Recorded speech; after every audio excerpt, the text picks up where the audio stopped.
Jangadeiro Band News FM. Entrevista. Como é que uma história pode ser contada, bem contada, na verdade? Como as personalidades são eternizadas. Na biografia, todos os detalhes são contados ou são apenas os grandes feitos. Na verdade, como é que se faz uma biografia a partir da pesquisa até o lançamento? Nosso convidado de hoje do JJ Entrevista é o jornalista e escritor Lira Neto, que vai conversar conosco sobre pesquisa, sobre as personalidades que já retratou, quais ainda ele pretende retratar, se já tem uma agendada, a visão também da atualidade do escritor no Brasil e no mundo também. Entre os livros de Lira Neto, só para citar, estão biografias Maísa, a cantora Maísa Matarazzo, ex-Matarazzo, né? E por falar em ex, dos ex-presidentes Getúlio Vargas, Humberto Castelo Branco, do padre Cícero. Muito boa, por sinal. Lançou recentemente aqui em Fortaleza a biografia do industrial Edson Queiroz. Lira Neto, bom dia. Bom dia, meu querido amigo Nonato. Tudo bom, Nonato? Tudo em paz, tudo tranquilo. É uma honra tê-lo aqui falando sobre a arte de ser biógrafo, porque na verdade tem que ser bom para ser um bom biógrafo, chamar a atenção de todo mundo.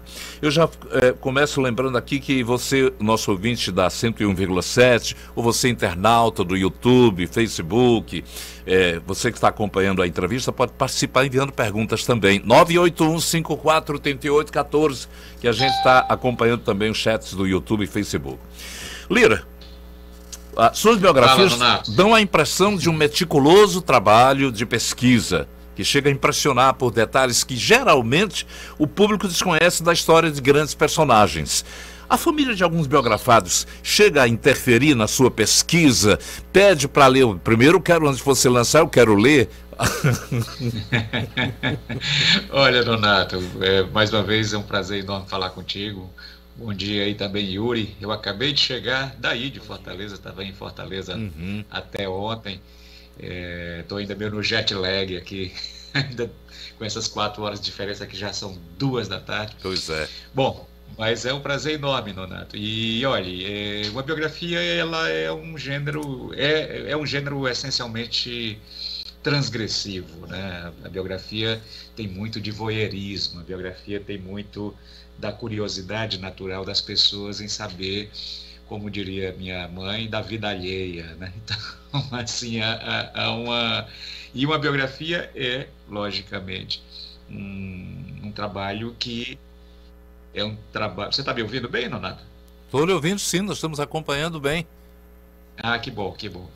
Bom, então é um trabalho que, de fato, envolve uma pesquisa ampla sobre todas as peculiaridades, sobre todas as facetas de um personagem, e por vezes pode acontecer, não, acontece, né, de que determinados familiares, determinados herdeiros se incomodem um pouco com algum conteúdo, com alguma história que está ali contada, com alguma narrativa de algum episódio mais constrangedor, mas o biógrafo não pode pensar nisso. O biógrafo tem que ter absoluta liberdade para escrever tudo aquilo que seja relevante para a compreensão do seu biografado, né? Então, assim, já aconteceu de herdeiros fazerem uma ou outra objeção, mas o biógrafo tem que estar absolutamente livre para desempenhar o seu ofício. Herdeiros ligados, por exemplo, aos seus biografados ex-presidentes? Ou também a cantora? No caso, por exemplo, dos ex-presidentes, a filha de Castelo Branco, a dona Antonieta Castelo Branco, durante os 3 anos que eu pesquisei para escrever o livro, ela nunca encontrou 5 minutos sequer para me receber. Disse que não queria tratar do assunto, a história do pai dela já estaria devidamente consolidada, já havia uma biografia anterior, inclusive escrita por um brasilianista, o John Foster Dulles. Inclusive foi muito generoso comigo, o Dulles me forneceu parte do material das entrevistas que ele fez com pessoas que eu não teria mais como entrevistar, porque já estão mortas, como Juscelino, como Lacerda e tal. No caso da família do Getúlio, ocorreu uma coisa peculiar, viu, Nonato? Qual foi? Eu não pedi permissão, como não peço permissão às famílias para biografar quem quer que seja, E no caso do Getúlio, eu não pedi permissão à família Vargas e nem muito menos à família Dornelles. E fui surpreendido, né, por uma atitude muito positiva, de muita consciência histórica de uma neta de Getúlio, que me convidou, inclusive, para tomar um café com ela no Rio de Janeiro. Ela havia lido o primeiro volume, são 3 volumes, como você bem sabe, e ao longo da conversa ela me perguntou qual seria a cronologia do segundo volume. Quando eu disse que de 1930 a 1945, ela disse, então esse eu não vou ler. E eu disse, por que, professora? É a professora Celina Vargas, neta do Getúlio. Ela disse, não, porque aí tem a ditadura do Estado Novo, tem as torturas, tem a polícia política perseguindo adversários, queimando livros em praça pública, prendendo intelectuais como Graciliano Ramos e Monteiro Lobato, mandando a Olga que era judia, para os nazistas. E ela disse, esse eu não vou ler, mas você terá que escrevê-lo, porque senão não será a biografia de meu avô. Que fantástico, né? Fantástico. Isso foi fantástico, né? Assim, o que mostra uma consciência muito grande sobre o gênero biográfico. É uma pessoa culta, ilustrada, uma cientista política, então, portanto, que me abriu, inclusive, outros documentos que até então eu não tivera acesso. Você, quando pensa numa biografia, elege o que, quem e como é que se dá, como é que funciona o processo? Olha, Donata, eu sempre digo e repito que uma existência em linha reta não dá uma boa biografia, né? Eu fico com aquele célebre poema do Fernando Pessoa, né? Assim, todos os meus amigos são campeões em tudo, não há ninguém que tenha levado porrada, né? Porque ali ele diz, estou farto de semideuses. Pois é, semideuses, ou tentativa de tornar um humano um semideus, não dá uma boa biografia. Eu gosto de personagens que tenham vivido uma existência tumultuada, até cheia de sobressaltos, cheia de vitórias, mas também cheio de derrotas. É uma pessoa muito cheia de virtudes e qualidades, mas também cheia de defeitos e vícios. Eu acho que a boa biografia é a que mostra as contradições de todos os indivíduos, inclusive nós, né, Nonato? Tanto você como o Yuri, que está aí do seu lado, e o pessoal, os ouvintes daqui da Jangadeiro Band News, teremos que reconhecer que todos nós somos essas pessoas permeadas pelo bem, pelo mal. Não há essa separação entre os bons e os maus. A história não dá para ser contada dessa forma. O bem e o mal coabitam em cada um dos indivíduos, inclusive em nós. Quantas vezes a gente faz uma bobagem e fica dizendo, será que fui capaz de fazer isso? Né? Então, assim, a biografia é exatamente isso. E em relação, por exemplo, a personagens que se tornaram míticos, como o Padre Cícero, você realmente estava transitando numa seara onde os seguidores do Padre Cícero poderiam ficar atentos a cobrar de você o respeito, aspas aqui, a alguns fatos que certamente não chegam ao conhecimento do grande público, mas que um biógrafo de repente descobre essas nuances do voyeurismo que você ainda há pouco citou. Como é que foi em relação à figura do Padre Cícero? No caso do Padre Cícero, eu sabia de antemão que era uma tarefa delicada, né? É um homem que é considerado por multidões como um santo, e também por uma boa porção da população que o acha e o considera um impostor. Então eu não podia, a priori, nem tomar partido nem de um lado nem de outro, como eu não faço com qualquer um dos meus biografados. Eu vou à documentação, eu vou aos fatos e tento mostrar, né, como eu disse agora há pouco, todas as facetas desse personagem. No caso de Padre Cícero, é bom que se diga, Nonato, eu quando comecei a pesquisa, eu fui para esta pesquisa munido de todos os meus conceitos prévios, portanto, de todos os meus preconceitos, né, em relação à trajetória de Padre Cícero. Eu nasci no litoral, nasci em Fortaleza, cresci de costas para o sertão. Eu sou um homem agnóstico, não acredito em milagres, não acredito em santo, mas tive que me debruçar com o devido respeito, sim, a este personagem. E as reações são muito curiosas, viu, Nonato? Quando você estabelece esse equilíbrio, essa busca de uma equidistância possível e necessária, você obtém as mais diferentes reações. Tem pessoas que disseram que eu fiz uma biografia para santificar Padre Cícero, e tem pessoas lá no Juazeiro do Norte que dizem que eu escrevi uma biografia para acabar com a imagem do padre. Então, assim, isso acontece. E aí, para completar essa resposta, eu só lembro da reação do então Dom Fernando Panico, que era o bispo lá da Diocese do Crato, que estava presente no lançamento em Juazeiro do Norte, ele estava presente no lançamento em São Paulo e esteve presente no lançamento do Juazeiro do Norte. Eu chamei Dom Fernando para conversar na mesa do lançamento, para a plateia, e ele pegou e disse algo que eu nunca esqueci, Nonato. Ele disse o seguinte: essa biografia pode ter muitos episódios aqui que vão nos incomodar, que vão nos trazer contrariedades, mas é um livro que foi escrito sempre na busca incessante por aquilo que a gente convenciona chamar de verdade. Então isso para mim foi fantástico, assim.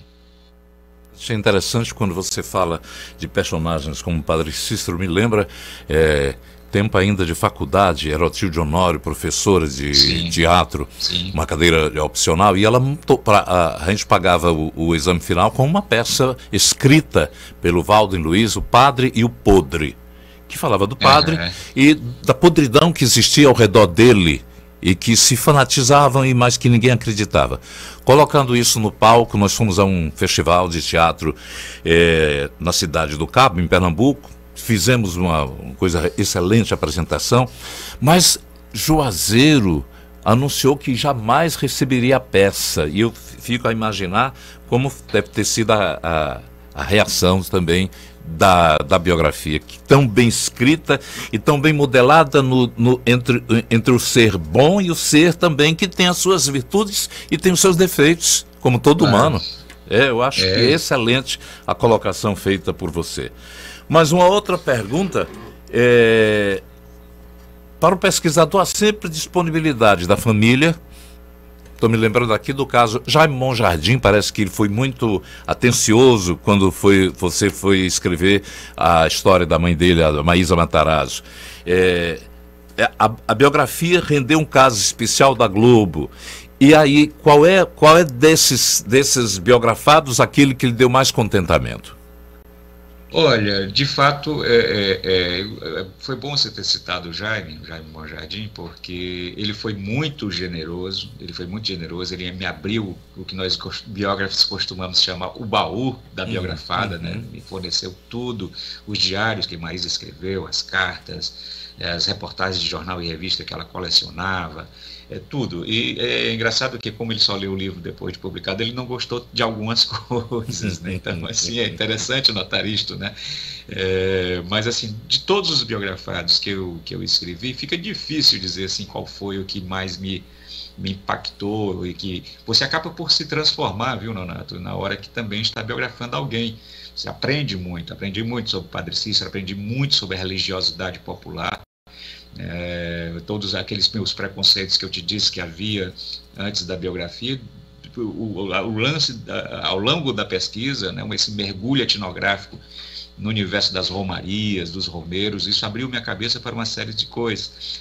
Getúlio, então, escrever sobre Getúlio é escrever sobre a história do Brasil. Então, cada personagem tem seus encantos, né, tem seus desafios. É difícil dizer, assim, construir uma hierarquia entre eles, né? Todos eles me impactaram e todos eles me ensinaram bastante. Qual foi aquele que mais lhe surpreendeu? Embora você tivesse conhecimento lendo o material pesquisado, mas quando chegou a um ponto, disse: rapaz, que coisa interessante, isso é novidade para mim e provavelmente para o grande público. Para mim, Nonato, sem dúvida foi Padre Cícero.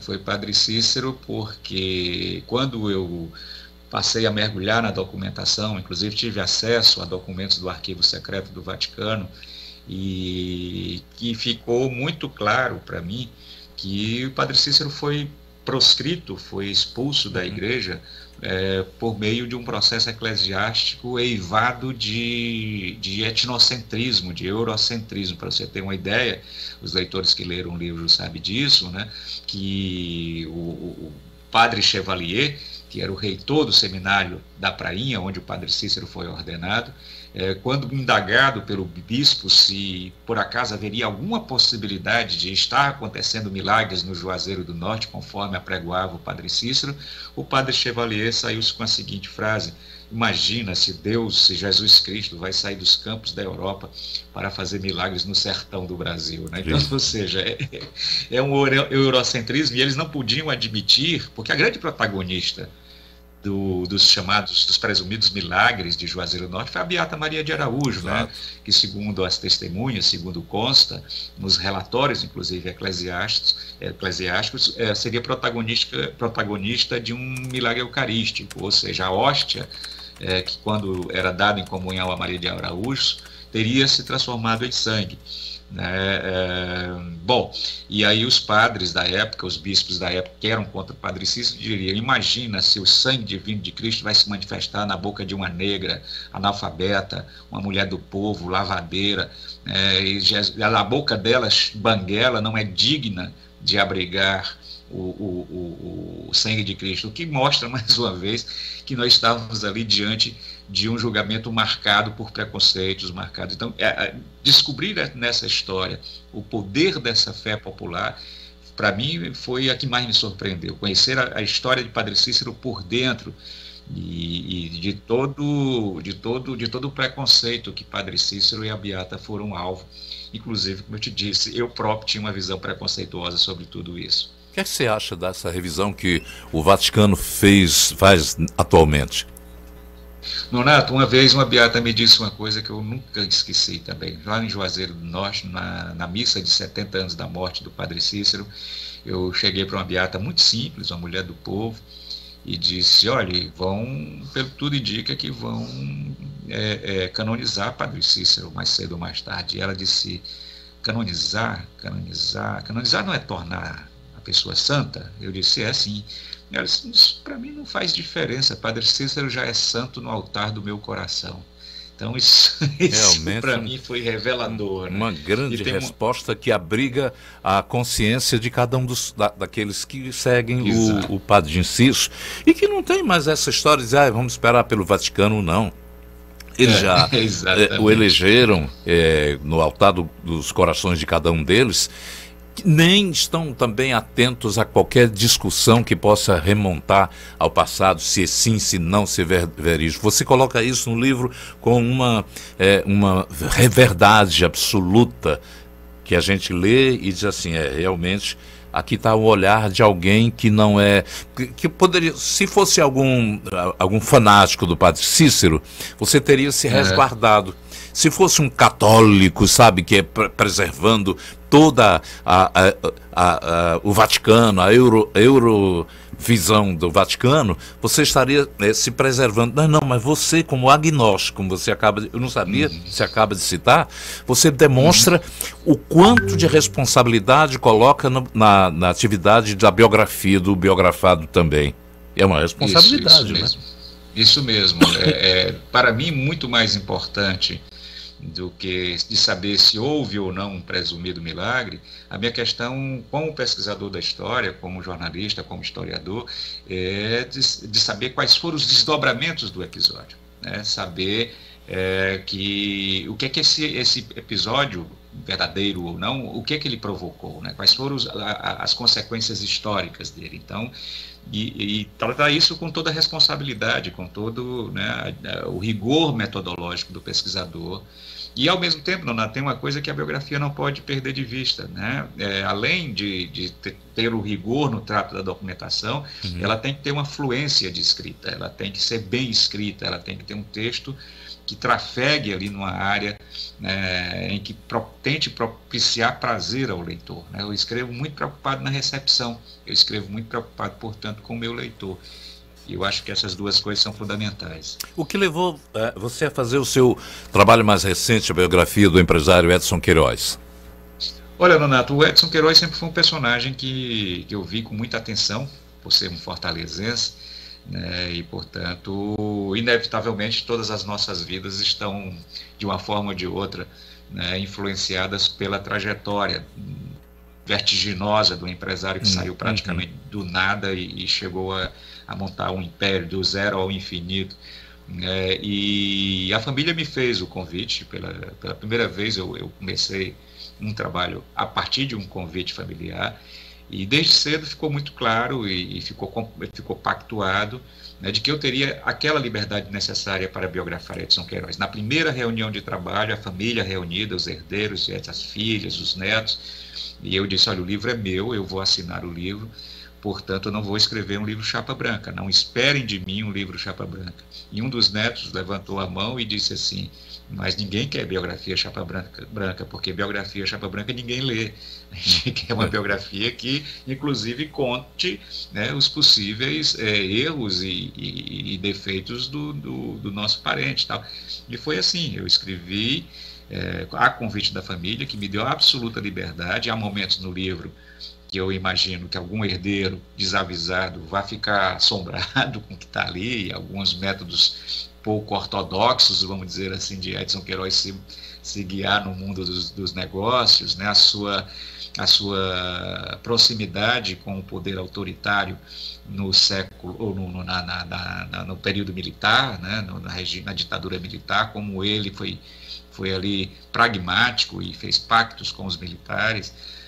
E, ao mesmo tempo, eu comecei a trabalhar no Diário do Nordeste como jornalista. Uhum. Né? Fui revisor do Diário do Nordeste antes de me passar para a Redação do Povo, onde trabalhamos juntos, eu e você, Renato. Uhum. Eu fui revisor do Diário. Onde aprendi muito com você. Eu também com você é um craque. Deixa eu lhe falar uma coisa. Você já teve resposta de familiares em relação... Porque deu o tempo do lançamento, da leitura...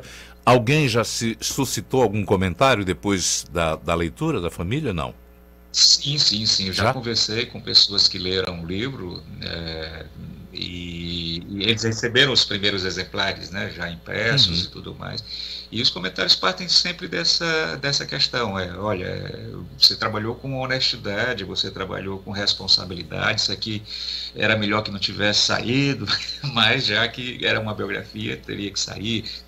Então, uma coisa assim, até a própria forma como o Edson Queiroz aproveitou-se de forma muito positiva do nacional-desenvolvimentismo ali instalado na era Vargas, ou seja, hoje lá na família, pessoas que se dizem liberais do ponto de vista econômico, que acreditam que o Estado deve se ausentar totalmente da economia, e essas pessoas viram lá no livro que sem o Estado como indutor de desenvolvimento, a partir dos financiamentos, de empréstimos da Sudene, Finó e tudo mais, o Edson não teria chegado a lugar nenhum. Então, essas pessoas que se autodeclaram liberais, me disseram assim, olha, agora entendi, né, que o Estado, por mais que hoje eles discordem dessa interferência do Estado na economia, eles viram que o Império de Edson foi construído muito, como quase todos os empresários brasileiros, né, foi construído muito com a parceria com o Estado, né, com o poder público. Então, eu gostaria de saber quem é o seu próximo biografado, se já está realmente definido, e como é que você vê o Brasil de hoje? Olha, Matheus, sim, tem uma fila de biografados pela frente. No momento eu estou trabalhando em 2 biografias, uma está mais adiantada do que a outra.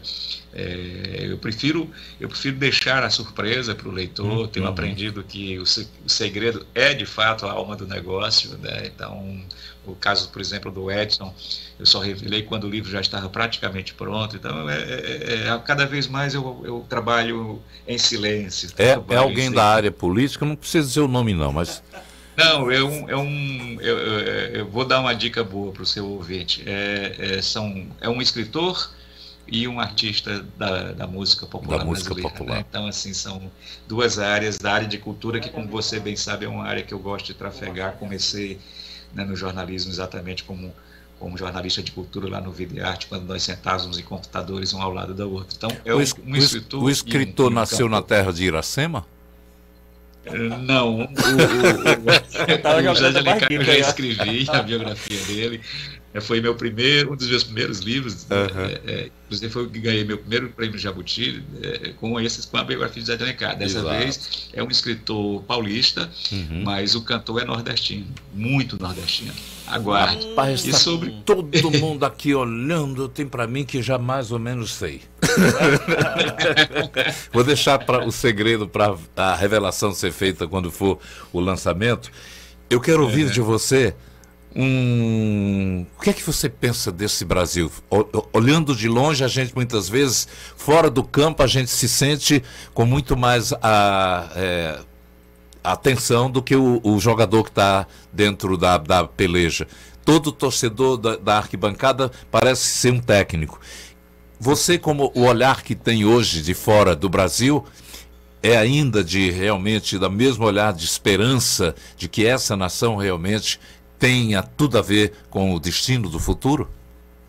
Olha, Donato, eu estou aqui em Portugal há 4 anos, né? E todo dia leio os jornais do Brasil, leio os principais jornais do Brasil, inclusive os jornais aí do Ceará, e acompanho com muita preocupação e com muita perplexidade. Eu acho que qualquer pessoa de bom senso há de convir que hoje o Brasil atravessa uma das fases mais difíceis da sua história. Eu, como pesquisador da história, afirmo isso sem nenhum titubeio.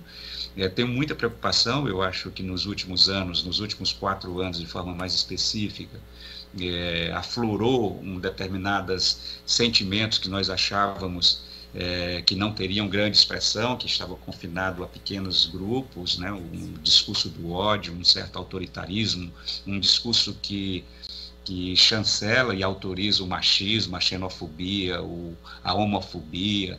Então, tudo isso eu vejo com muita preocupação. E, ao mesmo tempo, desfruto de um sentimento de esperança, porque eu acho que nós vamos, muito em breve, virar a chave. Eu acho que muito em breve nós vamos virar a chave e o Brasil vai reencontrar o seu caminho, né? Isso eu não tenho a mínima dúvida. Os indícios são claros de que o Brasil vai voltar a sorrir. Então, pergunta aqui, se você tivesse que escrever uma biografia do Brasil, seria, ao invés de 3 volumes, seria quantos volumes?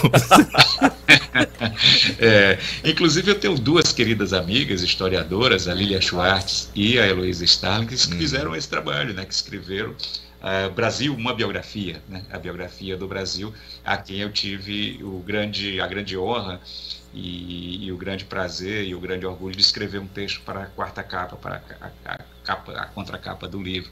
Agora, sim, é um país cheio de histórias, né? Eu dei agora recentemente este curso na Unifor, que foi de segunda a sexta-feira passada, e chamei a atenção dos alunos que aí no Ceará, aí em Fortaleza, existem inúmeros personagens, inúmeras histórias pedindo para ser contadas, né? A biografia, por exemplo, de Nogueira Scioli, o oligarca, que era o antagonista, inclusive, de Rodolfo Teófilo, que foi um dos meus biografados, a história, né, da passeada das crianças durante a oligarquia Scioli, que resultou numa morte de uma criança atropelada pela cavalaria, a Confederação do Equador.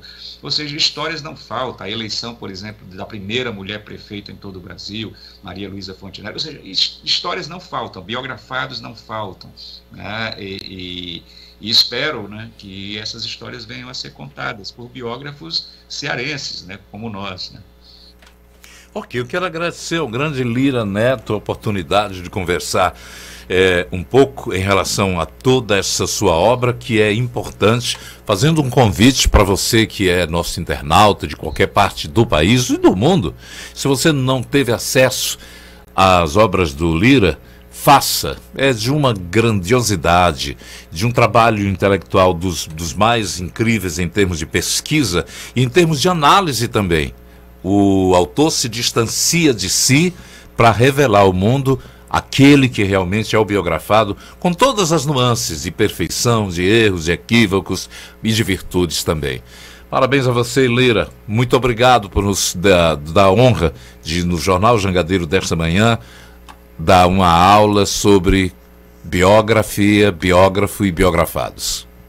Ora, Nato, eu que agradeço, é um prazer, repito, um prazer enorme falar contigo, e devo estar em Fortaleza provavelmente em novembro, viu? Para dar uma segunda turma do curso da arte da biografia. Biografar é tentar conhecer o outro, é tentar compreender o outro, o diferente de mim. Como a gente faz, como hoje no momento no mundo, né, Donato, faz parte essa disposição a compreender o outro. Eu que agradeço, obrigado, Yuri, obrigado a todo mundo da produção, obrigado aos ouvintes, e até breve. Até breve. Um grande abraço.